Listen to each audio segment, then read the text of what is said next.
Okay, very quick introductions here because we've got a very, very short session and I know you want to talk to these guys and not hear me talking really. So first we've got Sophie, who has done all sorts of things, but is a very experienced business leader, entrepreneur, brand specialist, keynote speaker, author of amazing book, Super Fast, Lead at Speed, leadership woman, and now works with impatient leaders. So a bit of a rebel herself. And Sophie is one of my favourite speakers and authors. Then we have the lovely Kim, who has honed her HR career in glamorous brands like Soho House and Harvey Nichols, and is now head of people at Planet Organic, which by no coincidence whatsoever has doubled its profits since she got there. She's one of my favourite long-standing clients. Then we have Katie, who has worked for all sorts of leisure, entertainment, hospitality businesses, including Merlin, who you will know from many theme parks, etc. And Katie is now heading up the people function at Ralph Trustees, who you may not have heard of, but they have lovely hotels like the Athenaeum, the Runnymede, the Grove, and she's one of my favourite newish clients. And then last but not least, we have Marco. And Marco's had an interesting career within the hospitality industry across brands like Bill's and Leon Restaurants, who you will probably know, who are quite famous for their HR practices. And Marco's now with Black Sheep Coffee, which is a great artisan kind of growing coffee brand and looking to double to about 50 sites over the next year. So no work for Marco to do, clearly. And he's one of my favourite HR rebels because we had to have one, really, didn't we? So without further ado, let us come to some questions. I don't think we're going to have time for audience questions, but these guys are going to be around. So just grab them at whatever point or go on the app, obviously. So to kick off, a broad question, really. How do we think leadership has changed over the years? And I'm going to start with Sophie because she's just written a book about this. I think we're at a very interesting point in time for leadership. We all know what's happened within various businesses in terms of the rate of change and the acceleration of change in the last 10 years.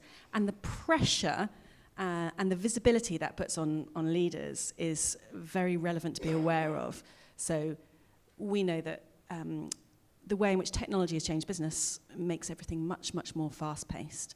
So in a world where businesses like Uber can go from 0 to $58 billion valuation and 58 countries in 5 years, any leader in any business is facing the hot breath of the shareholder or the investor, the impatience of their customer, and of course the confusion of their employees who want to know what's going on. So I think for me, the big change for leadership is leaders today are so much more visible than ever. Twitter, Glassdoor, whatever, what they do really matters. And they build the brand. Brands are now built from inside out much more so. So the pressure on them is huge. And I think trying to find time to get it right and trying to be human in that kind of change, I think puts huge challenges on anybody involved in leadership. Okay. So Kim, since you've doubled profits, etc., and you've clearly had to work with leaders, what kind of things have you done practically? Just tell us a story about how you've managed to bring about this change. So when I joined Planet several years ago, there was absolutely nothing in place. And so there was a big yawning gap where L&D should have been. So we put in a really robust induction program, but really importantly, we put in 3 days of leadership development. And we developed a level 3 and level 5 apprenticeship scheme as well for leaders and managers. So I think that's really helped us. We've also put in the amazing talent toolbox, which has also helped us identify the high potential people in our business. And this year, our absolute focus is to open more stores, and that's helping us identify who those people are. We can then put them through that suite of training and get them ready to go on and go into our new stores, but also put them into really challenging situations as well. So move into different departments, move into different stores, move into difficult stores, so they're prepared for that. Okay. So you could say really that rebel leaders put the mission first. So Marco, how are you going to get that happening across all those stores and the ones you're about to open? It's, do you know what, it's a really tricky one because in order for that to happen, you have to have the right mission first. And I'm sure some of you in the room would have worked for organisations where the mission is very interchangeable. And I think we heard it in the keynote at the beginning. If you take away the brand name, often their missions all sound the same. And that becomes a problem because you're then severely lacking the identity also from an employee's point of view. So if I go and join a company, I have a certain expectation because of the brand that's being portrayed to the customer.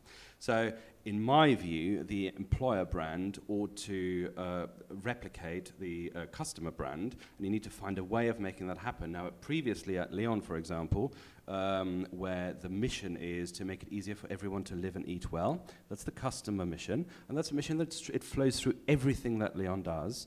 And to translate that into an employer brand was quite tricky.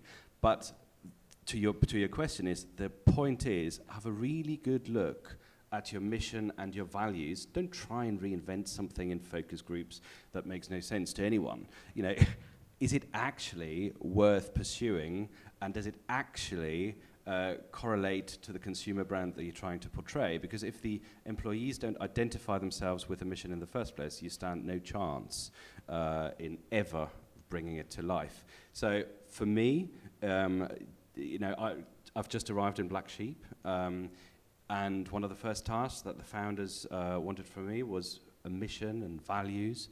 And I had a really good look around, and in the deepest, darkest corner of the website, I found some statements that I thought are really cool. They came from the founders. They are genuine, yeah, and some of them mean say, don't fear competition. In fact, open right next to it. And I think that's brilliant. We don't actually need to change a single word on this because that's all about courage. Yeah, people will understand that. You know, every single one of those statements tells a story, and people can relate to it and interpret it in their way. So I think that's the best way of looking at it. Does it, you know, start with having the right mission and the right values in the first place? Because if you don't have that, you stand no chance. Yeah, so on that note, Katie's just had a bit of an interesting journey because you work in quite a traditional family business where, well, you can tell the story about how very confusing the whole purpose was when you first got there. Yes, so the hotel business that I work in has really had different priorities over the last few years and has had a very traditional approach to the way in which they operate the business. And then kind of got to a point where they kind of sat down and said, no, we need to do things differently. The world around us is changing, and that's the point at which I joined and really had that that kind of positioning, which is look at everything and look at the world around us and see what we need to do differently. And there was a really interesting comment actually from one of the leaders in the business who said, you know, when I was coming up through the hotel business and your manager told you to do something, boy, you did it. And I can't understand this because I've given my team a deadline and I've said I need this within 2 weeks and not one of them has produced it for me. Why can't I get people to do what I want them to do anymore? And is it something to do with the millennials coming through and lots of questions around that. And actually, the conversations that we started to have is that what we need to do is to engage and inspire people in our business and actually give them that, that purpose, like what are we even here for? What are we trying to do so that they know where we're trying to get to? And when they know what that looks like, and as I think Deborah was talking about it in her speech just earlier around, do they understand their part in that? That's when people then start to deliver things on time because they get it and they get why they're doing it. Yeah, but it kind of brings us on to trust as well, you know. Deborah used that figure, one of my favourite figures at the moment, about 58% of people, tragically favourite actually, trusting a stranger rather than their manager. So how did you all go around building trust? Because that's kind of a big one, and particularly if it's broken to start with. First of all, I think for me, one of the major attributes of any good leader is authenticity. So, because people can see through you, right? And you mentioned millennials there, it's always thrown around quite easily, but the reality is we are all, whether we're young or old, we've got access to a lot of information, these days. And that means we have a different set of expectations in work as well. And the old school way of let's just do this in 2 weeks just doesn't work anymore, because people are used to understanding why much better than they ever used to. And they're rightly so. People ask those questions. So in order to build that trust, for me, it's really important that people get to know each other. So we do a simple exercise. I do that in every leadership session, and it goes both ways. Number one, about every leader, I ask them to write a list down of all their employees, and then I ask them to write 10 things about each single one. 10 things that are not work-related. What I'm interested in is which football club do they support, where did they last go on holiday, do they have a brother, sister, cat, or dog, whatever, yeah? But to me means, have they shown an interest in person X? Yeah? Because only if they do that, genuinely, are they able to motivate them and are they able to lead them? Because why would you follow someone who shows no interest in you? And then I do the same thing the other way around. Now, tell me 10 things that you've revealed about yourself to your team. Because very often that's lacking as well. Leaders somehow, particularly old school leaders, have this expectation that, okay, well, you tell me, but I'm not going to tell you, yeah, because I'm the boss. So, and that doesn't work. You know, in order to build trust, you need to know each other. You know, I need to understand what motivates you. You need to understand what motivates me, so we can work together. You know, if you don't have that partnership, I think you'll struggle to find leadership and followers. So that's my point of view. And we'd like to add to that. I would. So in our amazing 3-day leadership training, for years we've been training on presence and credibility. And, you know, credibility for us is all about reputation, expertise, and trust. So really simple things like following through on something that you've said that you're going to do. And certainly Marco's point about really getting to know your team and understanding what's important for them, what's going on in their personal life. So I couldn't emphasize it more, really. Okay, Sophie? Yeah. I think it's relatively complicated to try and overcome that trust barrier. But I think it's probably as simple as ABC. So the authenticity bit, encouraging people to be prepared to be open. And it doesn't mean you have to tell everybody every single thing, because people do have their private side of it all. But being human, more and more important in a world of technology, that leaders and anybody at work, we can be human, because it's very important. So the authenticity bit of it, couldn't agree more. I think it makes such a difference to relationships. Startups, you see it, people have relationships with founders and they believe in the founders. It's really compelling, and bigger organizations need that. The B is the very simple behaviors. So Deborah talked about being consistent with the values. The shadow of a leader is so dominant. What they do, not what they say is really important. So making sure that there is consistency there builds trust. Same as in brands, consistency builds trust. I think this is a really good point, because the behaviors, yeah, often we build these value sets, but there are still leaders who believe that somehow they're exempt. Yeah, so these behaviors are expected from everyone else, but not from them. So I'm convinced that the culture of a company is a reflection of the culture in the boardroom, and it filters down eventually. You may get away with it for a while, and if you have good people who are acting as buffers, but eventually the cat's out of the bag. Yeah, so you can only pretend for so long, and I think that's a really, really important message to any leader is. You need to practice what you preach, because you know you're going to be caught out otherwise. It's Deborah's 17-year-old daughter with hypocrisy that really is challenged and caught out in that actually most people now have some kind of internal communications feedback tool that will pick it up, and if they don't, it gets out on Twitter and it gets out on Glassdoor or whatever. And then the last one, which I'm sure we'll come and talk about, is just the communication bit of it all. We are so busy, all of us, and everybody finds it difficult to make time to communicate what's happening and to communicate the stories about themselves and whatever. So that's probably the third bit. Exactly. And, you know, we're so short on time today. We've only got about 3 minutes left. And we could have talked forever, couldn't we? Maybe they'll ask us back next year or something. But can you just talk to the audience about your one bit of advice about leadership, enriching leadership, making leaders more responsible for engagement, whatever it might be, you know, your one thing that people could go away and do practically that would just make the world a better place and make the world a better place to work? Okay, I'll start. So I'm quite a big fan of Daniel Goleman. He's written loads of books about leadership, and he emphasises the softer side of leadership, so being a coach, a visionary, being very affiliative as well, which is, I think, a wonderful thing to do. But let's also remember that when there's perhaps a crisis, sometimes you do need to change your stance and perhaps go into more of a commanding or pace-setting type role. So I think the great leaders are the ones that can flex their styles as and when the situation arises. Okay. Anybody else?